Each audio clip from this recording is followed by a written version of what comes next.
Allez, tout de suite, on passe à la séquence tac au tac. Maurice Barthélémy, je vous pose 15 questions et l'objectif c'est de me répondre en 15 réponses courtes de façon instinctive en 2-3 mots. Est-ce qu'on peut y aller ? Allez, c'est parti. Maurice Barthélémy, la recette de l'amour, c'est ? L'honnêteté. Un bon hypersensible, c'est ? Quelqu'un de serein. Être heureux, c'est ? Lâcher prise. Souffrir, ça sert à quoi ? C'est une expérience. Notre histoire sert à ? Avancer. Votre philosophie de vie ? Profite. Votre parfum préféré ? Yerbas de Ibiza, c'est le parfum que je porte. À l'heure où je vous parle, vous ressentez quelle émotion ? Je suis concentré. L'imagination permet de ? D'aller loin. Votre pire souvenir ? Je l'ai oublié. Pensez-vous qu'on a tort d'avoir raison trop tôt ? Non. Ok. Votre engagement dans la vie se résume à ? Ah, ça, je bloque là-dessus. Mon engagement, les autres. Le pouvoir, c'est ? L'intelligence. Partager, c'est ? Essentiel. Enfin, la dernière question, est-ce que vous vous posez beaucoup de questions ? Mais je crois qu'on a déjà la réponse, Maurice Barthélémy. Oui. Et on en a plein, nous, encore aujourd'hui pour vous. Notre émission continue avec nos auditeurs qui vous interrogent sur Radio J. Radio J, 15h, 16h30, Cyrielle Sarah Cohen. Alors, Maurice Barthélémy, j'ai plein de questions pour vous. La première, c'est Stéphane qui vous demande si vous pensez qu'un hypersensible peut être heureux en couple. Tout à fait, c'est tout à fait possible. Pas forcément en vivant avec un autre ou une autre hypersensible, mais je crois que c'est qu'une question de communication. C'est-à-dire à partir du moment où on explique à la personne avec qui on vit comment on fonctionne et quelles sont un peu les règles du jeu, je pense que c'est tout à fait possible. J'ai Alain qui me demande si vous êtes toujours en contact avec les Robins des Bois. Oui. Et si vous avez prévu de faire d'autres choses avec eux. Non, pas pour l'instant. Moi, j'utilise souvent cette métaphore. Je dis que les groupes de comics, c'est pas comme les groupes de rock. Ça vieillit mal. Donc, il faut pas essayer de se reformer. Il faut continuer à se voir pour boire des coups ou dîner ensemble, mais pas forcément pour faire un film ou voilà. Après, qu'on s'invite mutuellement chacun dans des projets communs, pourquoi pas, avec plaisir. Mais reprendre la troupe des Robins des Bois 15 ans plus tard, ça ferait un peu réchauffer, je pense. Julie nous demande, elle vous a déjà vu dans Burger Quiz plusieurs fois, autant à la présentation que sur le banc, entre guillemets. Est-ce que vous avez envie de refaire Burger Quiz ? Ah oui, j'adore. Ça dépend de Alain Chabat. C'est un peu en fonction de ses envies. Pour l'instant, c'est pas prévu, mais c'est une récréation absolue. Et puis surtout, il y a des plateaux absolument mortellement drôles. Donc oui, c'est évident que j'adorerais en refaire. Ouais. Merci beaucoup Maurice Barthélémy d'avoir répondu à nos auditeurs et n'hésitez pas bien sûr si vous nous écoutez à nous envoyer tous les jours du lundi au mercredi vos questions pour les poser à notre invité par téléphone ou même nous envoyer vos questions par écrit sur cyriellesarahcohen@gmail.com ou encore sur le compte Instagram de Radio J. Allez, c'est une surprise et puis on ne peut pas vous la cacher. Maurice Barthélémy, avec tout ce qu'on s'est dit, on devait conclure avec un petit débrief portrait de vous. Et d'habitude, c'est nos experts qui le font, mais on a réfléchi à Radio J et on s'est dit qu'on avait un boulevard devant nous. Alors on vous a prévu une surprise que vous venez de voir il y a quelques secondes rentrer dans notre studio.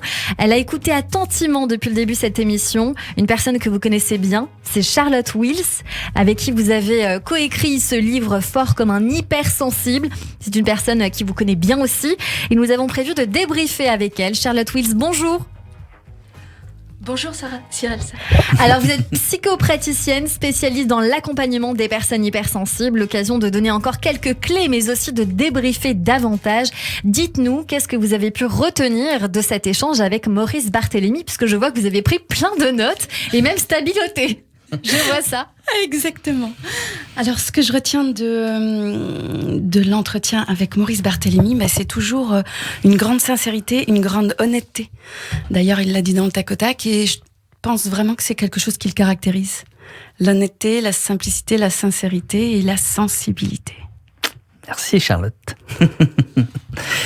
Alors, est-ce qu'il y a d'autres choses que vous avez pu observer? Parce que bien évidemment, Maurice nous a livré une grande part de lui, mais vous qui le connaissez beaucoup mieux que nous, est-ce que tout ça est vraiment le vrai envers du décor? Est-ce qu'on a essayé d'avoir le max d'informations? Et est-ce que c'est le vrai Maurice Barthélémy qu'on a en face de nous aujourd'hui? Il y a un seul et unique Maurice Barthélémy, effectivement. Alors, quand vous m'avez appelé la semaine dernière pour m'inviter à cette émission, je me suis dit, oh là là, mais quel exercice! Comment est-ce que je vais faire pour faire un débrief sur Maurice Barthélémy? C'est pas facile. C'est pas facile. Il y a du taf. Il y a du taf. Et en même temps, quand vous avez commencé, Cyrielle, j'ai trouvé ça extraordinaire parce que vous avez utilisé le terme d'amuseur concernant les Robins des Bois. Et je me suis dit, c'est ça. Et du coup, ça m'a tout à fait donné l'angle immédiatement de, en fait, le récapitulatif que j'allais pouvoir donner. Et en fait, ce récapitulatif, ça va être à partir d'un exercice que j'ai en tant que coach. Ça s'appelle Quiz Talent. Et donc, ça va être sur les talents de Maurice Barthélémy. Et donc, en fait, concernant, j'en ai relevé plein de tout ce qu'il a pu dire tout au long de cette interview. Et donc, pour revenir un petit peu depuis le début de l'interview, j'ai pu noter que donc effectivement, Maurice Barthélémy, vous avez commencé par ça en disant qu'il avait 3 noms d'îles. Et donc, effectivement, j'aime beaucoup ce côté des noms d'îles. Et donc, c'est déjà inventif.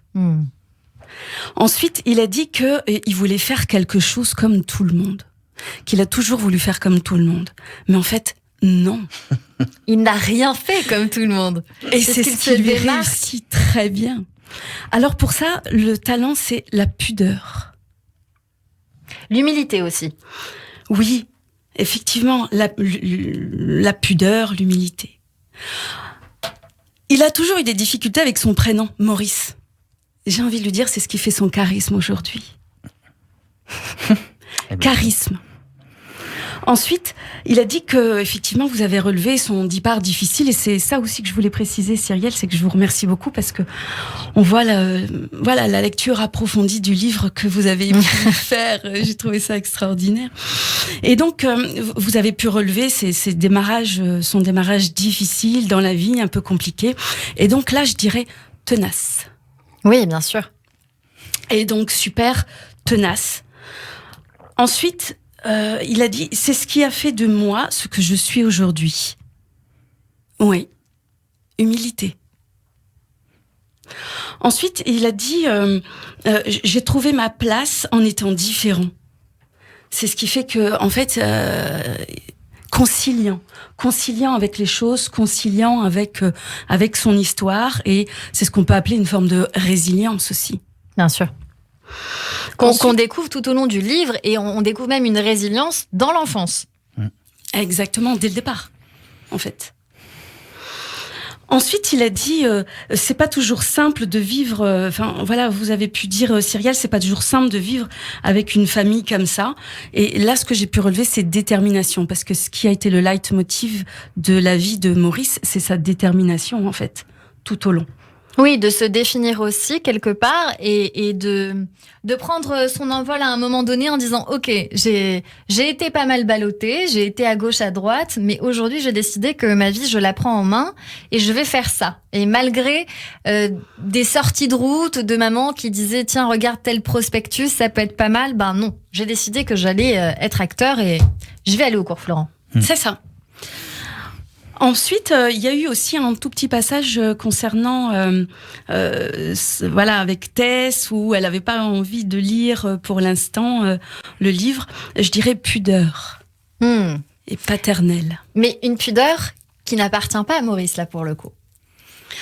Cette pudeur dans le fait d'accepter ça aussi, que voilà. Cette pudeur cette non-insistance à dire non, je veux que tu lises parce que quelque part, tu es le déclencheur de ce que moi j'ai pu sortir et qui te concerne aussi. Oui, c'est vrai.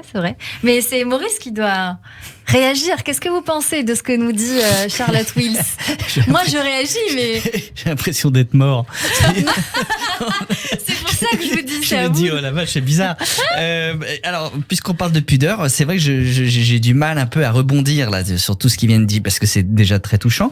Mais c'est pas à moi de parler de moi, très sincèrement. Déjà, j'ai le sentiment de parler de moi beaucoup pendant le spectacle.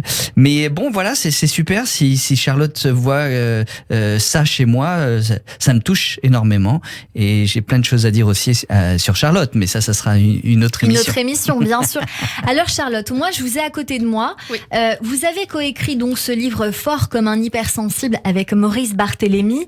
Vous êtes une spécialiste de l'hypersensibilité. Vous êtes vous-même hypersensible puisque vous avez écrit un livre qui s'appelle Itinéraire d'une ultrasensible en 2019. Moi j'ai envie de vous poser la question suivante. Est-ce que vous avez des précisions, des autres clés à apporter aux gens qui nous écoutent sur les hypersensibles que Maurice et moi n'aurions potentiellement pas évoquées? Non, il y a beaucoup de choses qui a été dit. Il a très bien parlé, comme il le fait aussi sur scène durant le spectacle Fort comme un hypersensible. Ben voilà, principalement les 5 sens, la vue, l'odorat, l'ouïe, le toucher, le goût, la pensée en arborescence, l'intuition et puis l'empathie.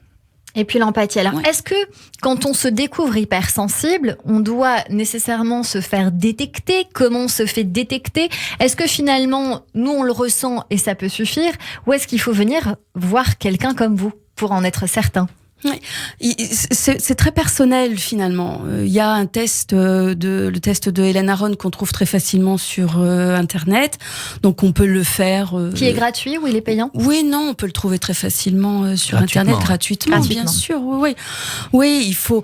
Et quand je dis c'est très personnel, parce que en fait, il y a des personnes qui vont faire le test et qui vont dire ah ça y est, j'ai fait le test ou j'ai lu le livre de Maurice Barthélémy et je me retrouve. Et par exemple comme vous, Cyrielle, et puis c'est suffisant. Et c'est ok et ça check et il y a des personnes qui auront besoin d'une forme de validation, alors sans forcément qu'il y ait un suivi thérapeutique derrière, mais simplement une forme de validation en disant je vais venir vous raconter un peu mon histoire et donc il m'est arrivé mon espoir.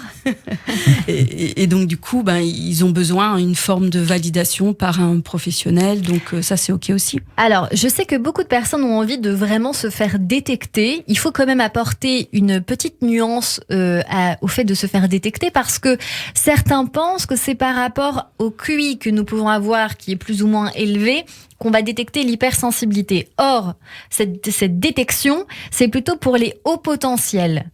Alors, comment peut-on dissocier l'hypersensibilité du haut potentiel, qui souvent va de pair, et comment peut-on expliquer les différents types de haut potentiel? Est-ce que ma question est claire? Oui. Comment est-ce qu'on détecte les hypersensibles de ceux qui sont pas hypersensibles? Ça va être le test de QI qui fait la différence en fait. Donc l'hypersensibilité doit passer par un test de QI obligatoirement? Non, le haut potentiel. Celui qui veut savoir s'il est haut potentiel, il va faire le test de QI. Est-ce que quand on est haut potentiel, on est obligatoirement hypersensible, si on est haut potentiel intellectuel ou haut potentiel émotionnel? Oui. Alors, quand on est haut potentiel, on peut tout à fait être haut potentiel sans être hypersensible. D'accord. On voit énormément de gens qui ont un QI élevé, qui ont une intelligence qu'on peut appeler froide et qui sont absents. J'entendais Maurice tout à l'heure faire la différence entre les pervers narcissiques et... Alors, je fais bien la distinction aussi quand on est un haut potentiel démuni de sensibilité. Voilà, ça existe. C'est pas forcément pour ça qu'on est un pervers narcissique, mais il y a énormément de hauts potentiels qui sont démunis de sensibilité ou même d'empathie. Et ça, c'est un haut potentiel intellectuel, mais un haut potentiel émotionnel est forcément hypersensible. Il va avoir une grande part de sensibilité. Après, elle est peut-être pas forcément débordante pour lui, mais il y a forcément une sensibilité plus accrue que quelqu'un d'autre. C'est ça. Est-ce que vous êtes vous-même hypersensible, puisque vous avez donc sorti votre livre? Racontez-nous un petit peu comment vous êtes même détecté, parce que c'est aussi intéressant de savoir quand on pratique et qu'on parle beaucoup de l'hypersensibilité, comment on s'est soi-même découvert. C'était une quête spirituelle tout au long de ma vie. J'ai longtemps cherché avec une errance thérapeutique, savoir quel pouvait être le problème que je pouvais avoir, et donc c'était cette quête de sens. Et donc c'est à travers cette quête de sens que un jour j'ai découvert le livre de Hélène Aron qui s'appelle comment? Il s'appelle Les hypersensibles, non? Ouais, les hypersensibles, c'est le deuxième titre. C'est le deuxième titre, sinon c'était ceux qui ont peur d'avoir peur, non? Ouais, c'est ça. Ouais. Alors, il y en a plusieurs d'Hélène Aron. Il me semble qu'il y a ces gens qui ont peur d'avoir peur, mieux comprendre l'hypersensibilité. Ouais. C'est aux éditions de l'Homme, c'est sorti en 2005. Il y a Aimer quand on est hypersensible, comprendre et mieux vivre nos relations quand le monde nous dépasse, et aussi Mon enfant est hautement sensible. Voilà, ces 3 livres et c'est important de donner quelques bibliographies, si on peut dire, quand on a envie de se découvrir. Et il y a donc votre livre qui est un superbe livre, parce que oui, en effet, on peut se détecter, à mon sens, en lisant ce livre fort comme un hypersensible de vous, Maurice Barthélémy, et de vous, Charlotte Wills. Merci beaucoup, Charlotte. Merci à vous, Cyril. Psychopraticienne, spécialiste dans l'accompagnement des personnes hypersensibles et co-auteur donc de ce livre avec Maurice Barthélémy. Au plaisir de vous avoir à nouveau dans ce siège